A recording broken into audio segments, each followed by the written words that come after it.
நீதிபதி என்ன சொன்னார்? வழக்கு போட்டிருக்காங்க. நாங்கள் வந்து திருப்பரங்குன்றத்தில் தீபம் ஏத்தனையா? நீதிபதி கேட்டார், எப்படிப்பா புதுசாக வந்து கேட்குறீங்களே? 100 ஆண்டுகளுக்கு முன்பாக அங்கே தீபம் ஏற்றிருக்காங்க, எந்தாங்க ஆதாரம்? அங்கே தீபத்தூணுனே இருக்குது, இந்தாங்க ஃபோட்டோ. ஏற்கனவே இருந்ததைத்தான் இப்போ கேட்குறோம். நீதிபதி சாமிநாதன் அவர் இஷ்டத்துக்கு ஆர்டர் போட முடியுமா? அது தீர்ப்பு இல்லையா?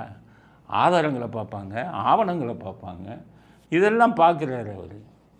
பார்த்துட்டு என்ன பண்ணுறாரு? தீபத்துக்கு வந்து அனுமதி கொடுங்கங்கிறாரு. ஏன் உடனடியாக கொடுக்குறாரு? தீபத்துக்கு முதல் நாள் வந்து தான் வழக்கு முடியுது. அதனால் உடனடியாக அவசரமாக இதை வந்து அதுக்கப்புறம் 1 வருஷம் கழிச்சுல வரும். அதனால் அவர் என்ன பண்ணுறாரு? உடனடியாக இதை அனுமதி கொடுத்து நாளைக்கு தீபத்தை ஏற்றுங்கன்னு சொல்கிறாரு. என்ன தப்பு?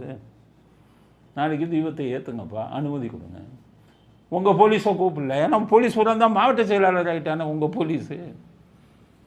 அதனால் மத்திய அரசாங்கத்திலேருந்து போலீஸை போட்டு பாதுகாப்பு கொடுத்து ஏற்றுன்ட்டாங்க. இதில் அவன் கேள்வி கேட்குறான், பெரிய அறிவாளிகள் அவன் கூட்டணி கட்சிக்காரலாம்.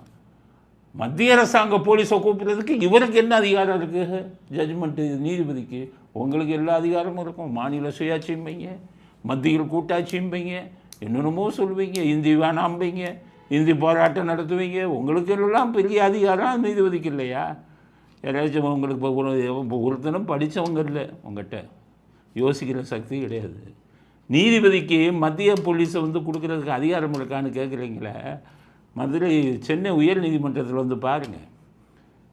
அதில் முன்னாடி இருந்த தலைமை நீதிபதி கவுல் என்ன போட்டார்? பாதுகாப்பு கூட எனக்கு ஸ்டேட் போலீஸ் வேணான்னாரு, மத்திய அரசாங்க போலீஸை போடுன்னாரு. இன்றைக்கி மத்திய அரசாங்கத்தின் போலீஸ் தான் சென்னை உயர் நீதிமன்றத்தில் பாதுகாப்புக்கு இருக்காங்க.